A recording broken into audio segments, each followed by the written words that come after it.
എനിക്ക് ഒരു കാര്യം ഉറപ്പുണ്ട്, ഇതുപോലൊരു മനുഷ്യൻ കേരളത്തിൽ മണ്ണിനടിയിൽ ഇത്ര ദിവസം കിടക്കേണ്ടി വരില്ല. ഓരോ നിമിഷവും വിലപ്പെട്ടതായിട്ട് പോലും നിലവിലുള്ള ഒരു സാങ്കേതിക വിദ്യകളും കൃത്യമായിട്ട് ഉപയോഗിക്കാതെയാണ് കർണാടക ഇപ്പോഴും തെരച്ചിൽ തുടരുന്നത്.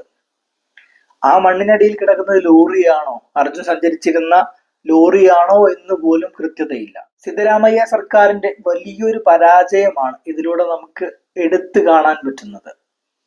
ഒരു മനുഷ്യജീവന് കൊടുക്കേണ്ട യാതൊരു പരിഗണനകളും അർജുൻ അവിടെ കൊടുത്തിട്ടില്ല എന്ന് വ്യക്തമാണ്. അർജുന്റെ കുടുംബം നിരവധി തവണ മാധ്യമങ്ങളുടെ മുന്നിൽ വന്ന് പറയുന്ന ഇതേ കാര്യമാണ്. ഒരു കാര്യം ഉറപ്പുണ്ട്, കേരളത്തിൽ ഒരു മനുഷ്യനും ഇത്തരത്തിലൊരു ദുർവിധി ഉണ്ടാവുകയില്ല എന്നുള്ളത്.